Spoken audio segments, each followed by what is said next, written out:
Regresamos a Sin Filtro, la etiqueta de la noche, SF Blindados. Estamos hablando sobre esta recomendación del juez pesquisidor en donde dice no le quiten la inmunidad a Luis Rabé. Él no incurrió en ninguna acción de índole penal y las cosas tienen que irse por el lado administrativo. Hemos escuchado que incluso en las críticas hacia CICIG y MP se ha dicho de que muchas veces ellos optan a lo penal y no se quedan a aclarar las cosas en el terreno administrativo. Daniel dice que no se imagina regresando a Luis Rabé al Pleno del Congreso.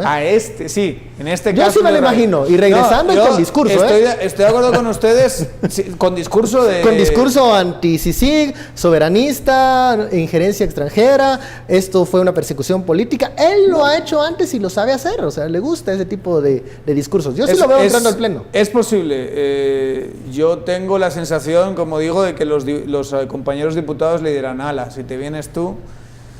vamos a tener más atención de la que queremos ahora. Ahora estamos en modo, desviemos la atención, perfil bajo, que pase la tormenta y después ya salimos y volvemos a intentar ciertas ciertas cosas. ¿Pero qué te parece, cosas. Daniel, por ejemplo, que regresar al Pleno y el Pleno se empezara a activar con ciertas reformas que la Plaza ha solicitado, por ejemplo? ¿Te parece la ley electoral como un mecanismo de distracción sobre quitar la atención del retorno de los desterrados, por ejemplo, y aprobando una ley electoral que sirva como el dulce, digámoslo así, para esa sociedad civil, ¿no? Yo estoy convencido de que esa es una carta debajo de la manga de los diputados, pero tampoco estoy viendo que estén teniendo la inteligencia y la habilidad de poder manejarlo. De hecho, la ley electoral que ellos están manejando en la comisión no es una ley electoral que satisfaga a esa sociedad civil que ha estado trabajando en otras propuestas. Yo sí creo que para ellos sería una gran forma de quitarles presión. Y si llegan y dicen, mira, esto que nos viene de las propuestas que hay de sociedad civil lo vamos a aprobar, aunque a nosotros no nos convenga de una manera directa, sí puede ser una forma de quitarle presión al Congreso, pero eso no parece que esté pasando ahora mismo. Más bien parece que están en plan, esta es la nuestra. La de los demás no funciona, no es viable, eso es lo que han dicho. Sí, todas esas incluso cosas. Ayer que llegaron al Tribunal Supremo Electoral, incluso hay hasta coincidencias de problemas en temas en donde creo que sociedad civil se había puesto de acuerdo, que era en bajar barreras. Cuando hablan de listados, cuando hablan de subdistritos, pareciera que hay cierto acuerdo entre diputados y algunos magistrados del Tribunal Supremo Electoral en poner trabas a esos asuntos. También el Tribunal Supremo Electoral, pues sabemos dónde vienen esos magistrados. Eso es así. Bueno, así es la forma como se están... Es así, o sea, el punto es también esos magistrados, digamos, del Tribunal Supremo Electoral, ¿dónde está la propuesta que ellos han debido tener preparada desde hace mucho tiempo? Y no la han presentado. No lo hemos visto. Y desde luego no están presentando algo que pueda darle nuevos aires a este sistema y que esté a la altura de los tiempos. Entonces no sé hasta qué punto al final, ojalá el Tribunal Supremo Electoral sí se suba a esta ola de cambio, pero la presión vendrá por otro lado, seguro. Si no es a través del Tribunal Supremo Electoral, va a tener que presentarse o sociedad civil lo irá presentando en otros lugares. Yo sí coincido con Raúl en el hecho de que el tema de reforma electoral va a ser un punto en donde se puede entretener a muchos sectores en esta discusión de qué hacemos para volver más cercanos los partidos políticos a la población, pero ya ayer se escucharon algunos puntos de vista que creo no van en esa línea y los diputados tienen ya sus propuestas, no son realmente propuestas que van a cambiar el sistema de partidos políticos a profundidad. Ahora, cuando hablas de los desterrados, ellos no tienen nada que ver en este tema, van a decir los diputados. Ahí es la decisión de la Corte Suprema de Justicia. Si regresan, regresan porque la Corte dijo, ahí no hay nada que perseguir y todo es por el área administrativa. Entonces yo sí creo posible que puedan regresar los desterrados, o por lo menos los que en este momento están intranquilos en el Pleno del Congreso, poder dormir con más facilidad de aquí para adelante, si ven que esta recomendación del juez pesquisidor se ratifica en el Pleno de Magistrados. Yo sí veo difícil de que el Pleno diga o no acate la recomendación del pesquisidor. Digamos, es un magistrado, el magistrado Dubón, el que está diciendo, no encontré ninguna falta penal en esto y tiene que resolverse en el campo administrativo. Y esto va a ser corroborado por los magistrados, estoy casi seguro. Raúl. Así es, y yo siento que el problema grave, digamos, es cómo empiezas tú a establecer esa frontera, porque me parece que se está estirando la pita de la corrupción. Es decir, estamos llegando a un punto en el cual la tolerancia por la corrupción, las instituciones cada vez la están haciendo más grave, y entonces resulta que el problema es no verificaron procesos, no establecieron los caminos adecuados dentro de la propia institución para las contrataciones, cuando el problema es claramente otro. El problema es plazas fantasmas, no existen, no están, no llegaron. Claro, que hay del hecho de que había gente que no llegaba a trabajar, que se presentaron las pruebas pertinentes. Claro, pero que si, por lo, eso también si lo ves desde el otro punto de vista, juez, que solo fue un error de procedimiento. Lo de esto es agarrar la ley e irte a los detalles. Es un poco, es desagradable cuando escuchas a este juez pesquisidor, es verdaderamente desagradable. Porque no habla del hecho de corrupción en sí, de que se daban estas plazas a dedo, se beneficiaba a personas que no llegaban a trabajar ni a laborar en el Congreso de la República.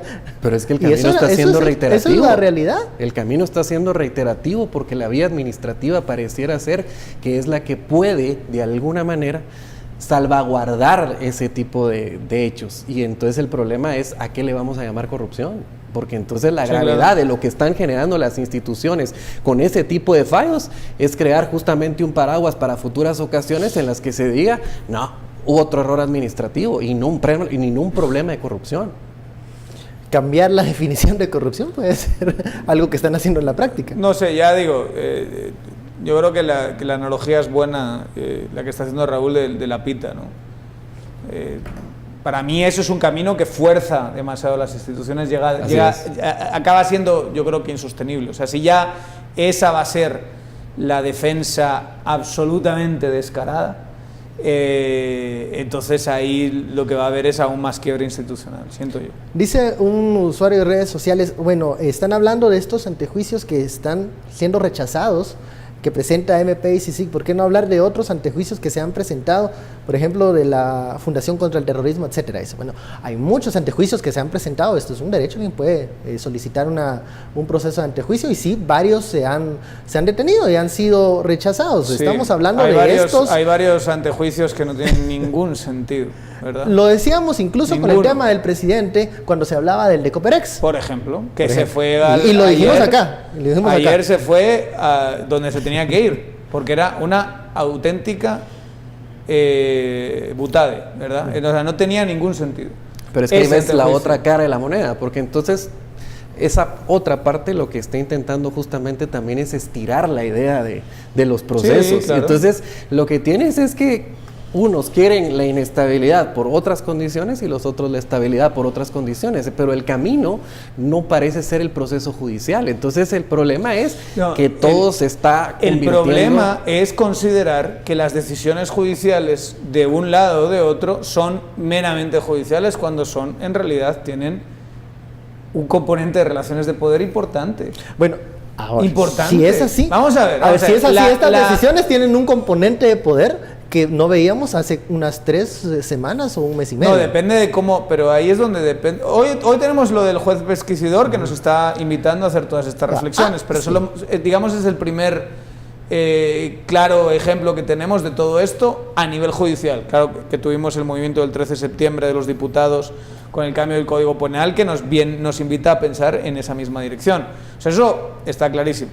Pero a día de hoy, lo que hemos visto desde antejuicios a amparos resueltos, sí claramente tiene una connotación de fuerza de la lucha contra la corrupción. Digamos, a favor de, vamos a decirlo así, del bando de CICIG. Léase, por ejemplo, el amparo que se resuelve a favor de la permanencia de Iván Velázquez. A mí me hacen mucha gracia los juristas. Es muy interesante escuchar a dos juristas que saben hablar. Y cuando hablan de un mismo caso empiezan a ponerte todo tipo de argumentaciones, de citarte un artículo, citarte otro. Si lo escuchas y a la los verdad dos, es que escuchas válido los dos. Y desde luego, exacto. Si no lo escucha, siendo un ignorante en las ciencias jurídicas, dice, tiene sentido lo que dice este y tiene sentido lo que dice este. ¿Cuál es? Y los dos son personas, las dos son personas inteligentes, versadas. Entonces, ¿por qué se toma una decisión y no otra? Ahí es donde el peso político es lo que importa, al final. Sí, ¿por qué? Porque interpretaciones de la ley, salvo que sea algo completamente flagrante, y aún así también, hay muchas y plurales. Pero lo que uno ve es que no existe una unanimidad en la toma de decisiones. La gran pregunta, por lo que yo te veo a ti, Bene, es si el futuro que nos espera es ya no tener una independencia de poderes, y justamente lo que vemos es que los tres poderes no están aparcando la lucha de la corrupción como un tema prioritario, sino lo que empezamos a ver es justamente que los órganos de control son los únicos que están empujando por una lucha contra la corrupción, pero las salidas institucionales de los tres poderes pareciera que no están interesadas o no es una priorización en su agenda, ¿no?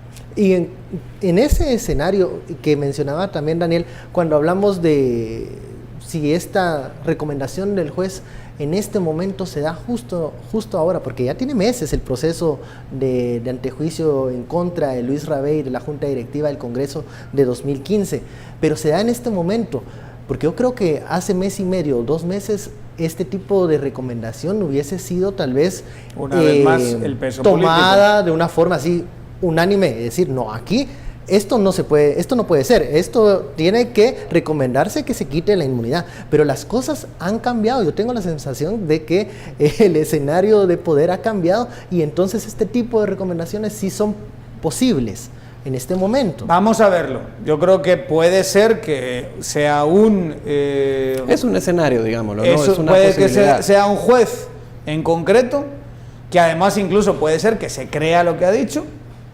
¿Verdad? Se está riendo Raúl. Se crea lo que está diciendo. Bueno, él ha dicho que es su interpretación, entonces... No, claro, no. Por eso digo, hay doctores tiene la Iglesia, hay interpretaciones de la ley.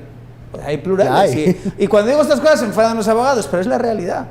Tienes a 2 abogados inteligentes en una sala y los 2 te dicen cosas distintas. No es cuando haces análisis político, no tienes que hacer análisis jurídico, tienes que hacer análisis de las relaciones de poder. Pero no puedes personificar las decisiones judiciales, ¿me entiendes? Yo lo que te estoy diciendo es que hoy tenemos un informe de este juez pesquisidor. Si esto llega a la Corte Suprema de Justicia, la Corte Suprema de Justicia si lo acepta y demás, ya tenemos más elementos para decir había un movimiento más coordinado y tiene que ver con este gran parte. Pero imagínate contradecir al juez pesquisidor, pero no ha sido la constante, te quiero decir. En el organismo judicial no.